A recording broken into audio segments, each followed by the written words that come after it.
Olmos, que es experto en rehabilitación neurológica y director del Rehab Center. Su matrícula nacional es la 89837, para hablar un poco de si el estrés, si estas angustias que percibimos y que tenemos todos, nos pueden derivar en cosas más graves y en cosas más delicadas. Doctor Lisandro Olmos, ¿cómo le va? Buen día. María Mercedes, Horacio Melania, saludamos desde Continental. ¿Cómo anda usted? Buenos días. Muy buenos días, María Mercedes, Melanie y Horacio y toda la audiencia. Bueno, a ver, doctor, la pregunta que le hago es, este estrés, esta situación de ansiedad de la gente equilibrando la plata para llegar a fin de mes, el aumento, todas estas cosas, ¿te pueden derivar en angustias, en estrés? Una amiga mía ayer me decía que está sumamente estresada por la situación en la que se está viviendo. Sí, definitivamente sí. Primero, explicar que el estrés es un mecanismo fisiológico, normal, natural, que tienen todos los organismos para sobreponerse a una situación o una adversidad, una situación de riesgo, peligro o una adversidad. Sí. Así como biológicamente el hombre ha sobrevivido a lo largo de los tiempos, ¿no? Sí. Pero el estrés, el organismo está capacitado para asimilarlo de una manera limitada en tiempo, no en duración. Es decir, el hombre como persona depredadora o como cazadora o recolectora salía de su ámbito, cazaba, volvía. Durante ese intervalo había estrés, obviamente, y después volvía una cierta paz y tranquilidad y los niveles que generaban fisiológicamente el organismo de liberación de cortisol, la adrenalina, se normalizaban. El gran problema de los tiempos en los cuales nosotros vivimos es que el estrés se ha transformado en algo continuo, algo crónico, algo sistemático. Nosotros nos levantamos a la mañana, vemos nuestra agenda y ya tenemos estrés. Nosotros preparamos nuestro día y ya nos anticipamos, algo que se llama ansiedad, anticipación, a situaciones que vamos a vivir o que van a ocurrir a lo largo del día. Y ningún organismo está preparado para vivir 7x24 los 365 días del año con estrés. Y ahí es donde aparecen enfermedades, con consecuencia directa, digamos, de estos mecanismos. Entre ellas el accidente cerebrovascular, ¿no? La liberación de estos mediadores químicos como el cortisol, la adrenalina, generan hipertensión arterial, entre otras manifestaciones, y generan generan riesgo para padecer un accidente cerebrovascular o una enfermedad coronaria o una enfermedad cardiovascular en general, ¿no? Así que estos son los tiempos en los cuales vivimos, sumado que el estrés también nos resta tiempo para realizar ejercicios, tiempo para distraernos. Muchas situaciones de estrés están asociadas a ciertas adicciones como el tabaquismo. O sea que vamos sumando factores de riesgo de la mano del estrés y vamos teniendo consecuencias que impactan severamente en nuestra calidad de salud y la calidad de vida. ¿Y el estrés generalmente cómo se manifiesta? ¿Cómo puedo saber yo si estoy estresada? Bueno, es muy sencillo. Si uno no puede parar de pensar y uno todo el tiempo está considerando situaciones adversas en el sentido de que van a generarse a lo largo de nuestra jornada laboral, nuestro día, y que ya de por sí nos generan cierta ansiedad, anticipación.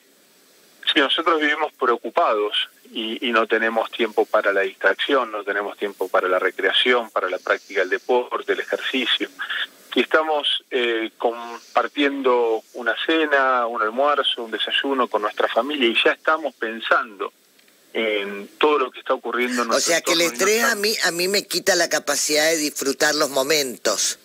Absolutamente. El estrés es la enfermedad de los tiempos modernos en donde no podemos dejar de pensar. El gran problema en el cual vivimos en nuestra sociedad, y esto va más allá de la Argentina, obviamente la Argentina es un país que contribuye mucho, pero esto es un fenómeno mundial, es no poder parar de pensar. Y en general, por una cuestión biológica, nuestros pensamientos tienden a anticipar posibles riesgos y tienden a ser negativos.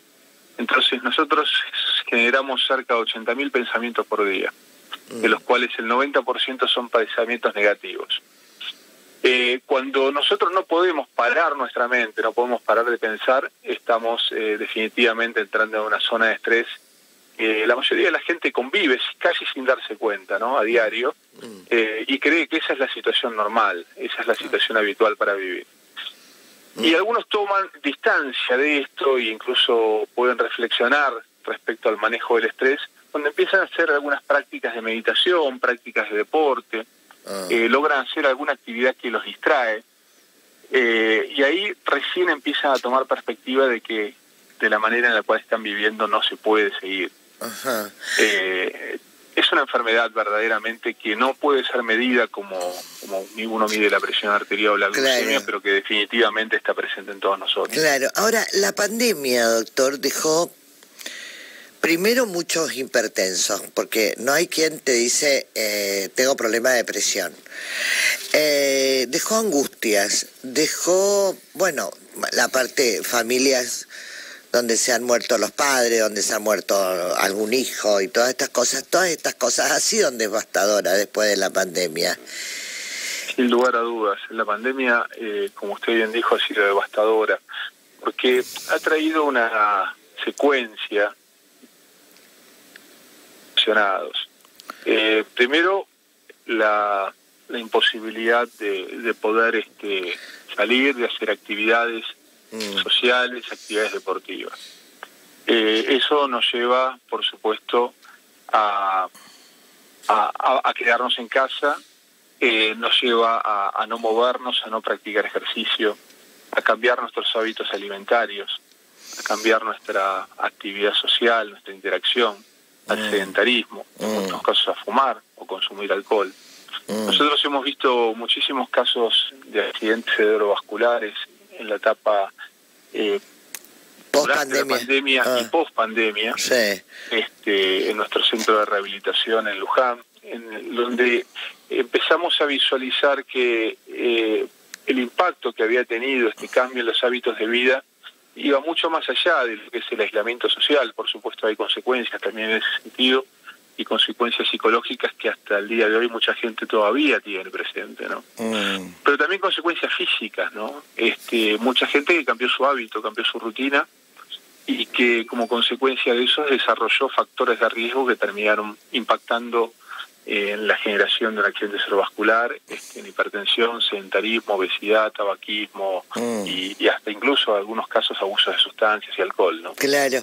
Ahora, doctor, ¿es real que en Argentina se producen alrededor de 120.000 accidentes cerebrovasculares por año?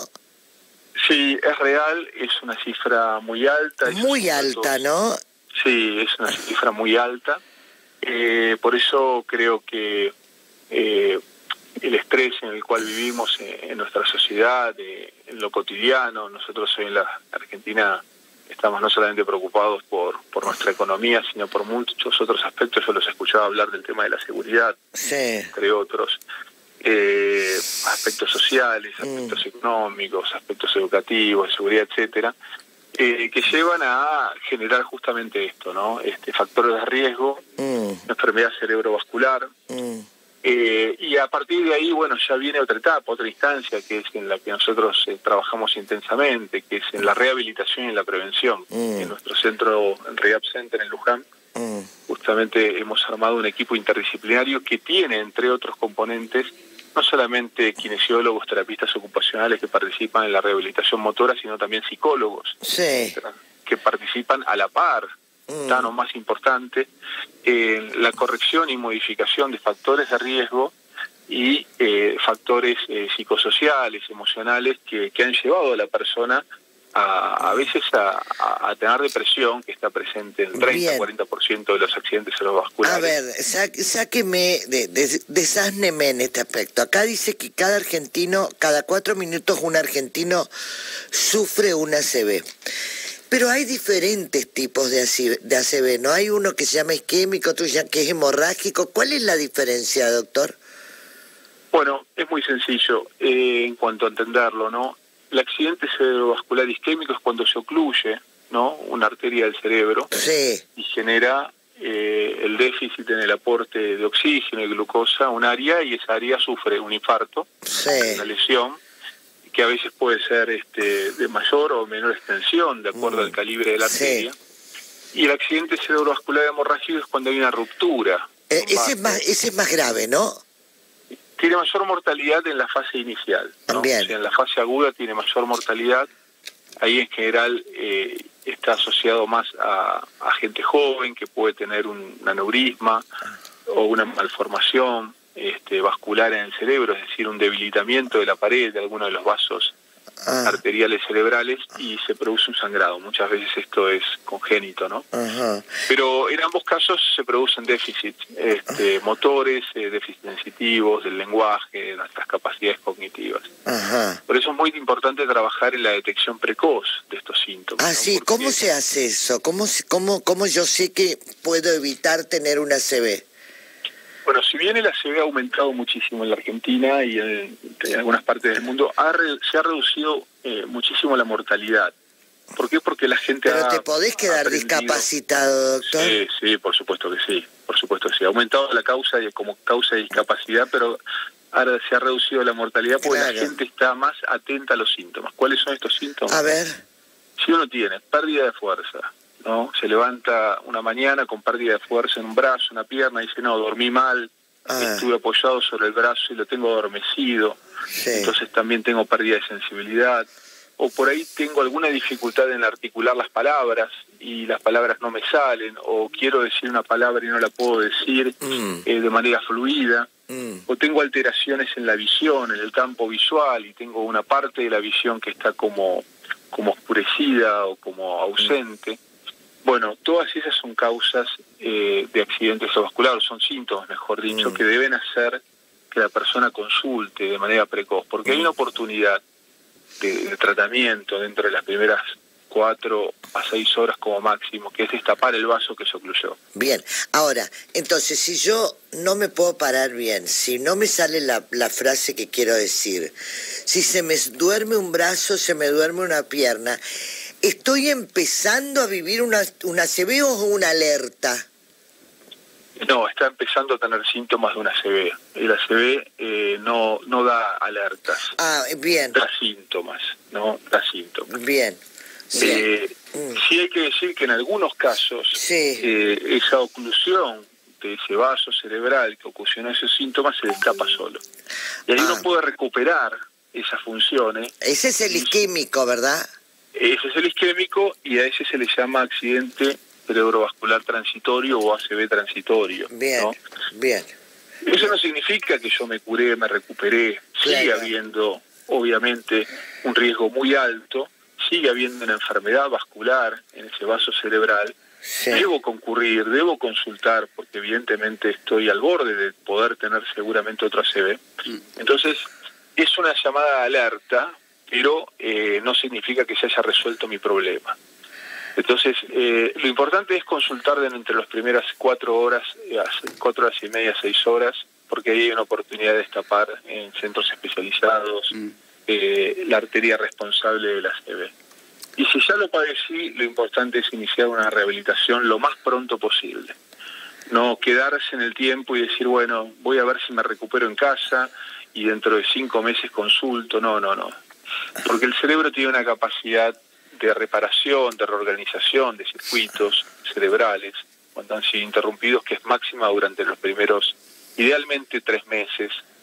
Se puede extender un poco más en el tiempo, 6, 9 meses, pero idealmente las chances de recuperación y la forma en la cual voy a vivir el resto de mi vida dependen de lo que haga las primeras semanas posteriores a la ACV.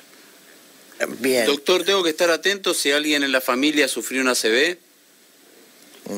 Perdón, no le escuché bien la pregunta. Digo, si hay antecedentes familiares, ¿hay que tener cuidado? Si hay antecedentes familiares, bueno, hay muchas enfermedades que tienen un componente familiar. Por ejemplo, las enfermedades, la diabetes, por ejemplo, las dislipidemias, es decir, cuando los niveles de colesterol están elevados. Hay enfermedades que están asociadas a un aumento de la procoagulabilidad de la sangre, es decir, la sangre es más coagulable, es más fácil que genere coágulos en la circulación cerebral. Entonces, evidentemente sí, el antecedente familiar es importante, pero tenemos que tener en cuenta que nosotros no somos consecuencia exclusivamente de nuestros antecedentes, sino que en gran medida nosotros podemos prevenir. La historia natural de nuestra familia o de nuestra predisposición genética y somos conscientes respecto a estos factores de riesgo si trabajamos por controlarlos, ¿no? Hola, buen día, Lisandro. Quería preguntarle sobre, hablamos de estrés, ¿va también de la mano con los ataques de pánico y de ansiedad? Bueno, los ataques de pánico también son una enfermedad de los tiempos en los cuales vivimos. Están asociados evidentemente. El ataque de pánico en general puede haber una causa desencadenante, puede haber algo que uno reconozca que lo desencadena, pero a veces no hay causas evidentes. Claro. El ataque de pánico surge sin una causa clara que lo haya motivado, ¿no? El ataque de pánico, bueno, justamente va acompañado de una situación de estrés, va acompañado de esta ansiedad, anticipación. Yo creo que algo grave me está ocurriendo o me está por ocurrir, y eso genera toda una descarga de mediadores químicos, cortisol, adrenalina, aumento de la frecuencia cardíaca, aumento de la presión arterial. Es una descarga, digamos, adrenérgica, es una descarga en masa de estos mediadores químicos que generan, entre otras cosas, hipertensión. Entonces, si uno tiene verdaderamente, de manera sistemática, ataques de pánico, la buena noticia es que son tratables. No solamente con medicación, sino también con psicoterapia y con técnicas de relajación y meditación son tratables, ¿no? Así que es una causa, sí, obviamente, el ataque de pánico de estrés. Anteriormente hablaba de, en términos globales, de un pico en cuanto a el estrés de la sociedad toda, digamos. Y quiero preguntarle, doctor, si es que tiene algún piso como para reencauzar, redireccionarnos hacia ese lugar, hacia ese estadio. Sí, a ver, todo lo que estamos hablando tiene que ver con causas modificables, ¿no? El gran problema es que muchas veces no nos damos cuenta de que estamos viviendo en esa situación y tendemos a tomar esa situación como una situación habitual, normal. Tendemos a pensar de que vivir estresados, vivir mal, vivir angustiados, vivir preocupados es parte de nuestra vida, y así es simplemente la vida. Y la realidad es que no es así, ¿no? Claro. Nosotros no vinimos a este mundo para vivir angustiados, estresados, deprimidos y preocupados, ¿no? El gran problema es que muchas veces no lo visualizamos hasta que tenemos una situación muy grave, hasta que tenemos una enfermedad cardio, cerebrovascular o cualquiera otra enfermedad. A veces el cáncer también está vinculado a esto. Y recién ahí tomamos conciencia de que hay factores que nosotros podemos cambiar, podemos modificar, ¿no? Hoy parte, diría, de nuestras estrategias de tratamiento no solamente tienen que ver con la rehabilitación, sino con la prevención desde ya. Y parte de la prevención es poder dejar de estresarnos o dejar de torturarnos con nuestros pensamientos diarios, cotidianos. Y en ese sentido, hoy hay técnicas como el mindfulness o práctica de atención plena que nos permiten, en cierta medida, vivir en el presente. ¿Qué es el mindfulness? El mindfulness es una práctica de meditación que se denomina atención plena, su traducción al español, en donde nosotros nos enfocalizamos, ¿no?, mediante técnicas en vivir en el tiempo presente sin tener, digamos, la influencia del pasado o el temor por el futuro, ¿no? Que en realidad es el único tiempo en el cual nosotros podemos interactuar con él. Nosotros no podemos cambiar otra cosa que no sea nuestro presente, el instante mismo en el cual estamos ahora dialogando. Yo no puedo hacer demasiado respecto a mi pasado y tampoco puedo anticiparme a mi futuro, si bien creo que puedo hacer mucho por él. Definitivamente la mayoría de las veces no es así. Entonces este tipo de práctica se desarrolló en centros en donde la gente estaba extremadamente estresada. Muchos tienen que ver con práctica de la meditación budista y claro, pero es que aparte usted no se ha dado cuenta, por lo menos, que han crecido las terapias alternativas de una forma impresionante, porque la gente se aferra a esto, a ser budista, a meditar, a la medicina ayurvédica, al reiki, a todas estas cosas, porque es como que busca elementos para poder vivir un poco mejor. Ahora, los argentinos en general no valorizamos las cosas hasta la que la perdemos. Es una sensación que tengo yo. Siempre no existe la prevención, existe el lamento después que te pasa. ¿Cómo prevengo? ¿Cómo vivo este día a día? ¿Cómo disfruto un poco más para evitar salir un poco del estrés? Pregunta, y Sofía le pregunta, doctor, si el hipertenso es más propenso a poder llegar a tener una ACV. Le contesto primero a Sofía, sí, definitivamente sí, el hipertenso tiene mucha más chance de tener un accidente cerebrovascular, es la principal causa, digamos, la hipertensión como factor de riesgo de enfermedad cerebrovascular, ¿no? Sí. Hay que estar muy atento respecto a eso, la hipertensión no genera síntomas y por eso uno debe controlarse y Siempre. La forma de prevenirla inicialmente es la dieta y el ejercicio. El estrés, Dieta y ejercicio, qué simple, con ir a caminar un rato, doctor, Sí. Nada más. Con ir a caminar un rato, con controlarnos un poquitito con la alimentación, con la reducción de la sal en la dieta y convivir un poco más tranquilos, y esto lo conecto con lo que usted decía, de cómo hacemos. Yo creo que la gente los que tienen conciencia de que no se puede vivir en un mundo con esta demanda, con este estrés, está en busca de un minuto de paz, ¿no? Claro. Y lo consiguen a través de diferentes técnicas, ¿no? Pero todas las técnicas tienen que ver con poder disociar nuestro tiempo presente de las amenazas del futuro y los traumas del pasado, ¿no? Ahí está. Entonces, yo recomiendo fuertemente a quienes nos estén escuchando que si tienen tiempo de indagar, de profundizar, lo hagan, porque creo que estamos en este mundo para vivir una vida mejor, ¿no?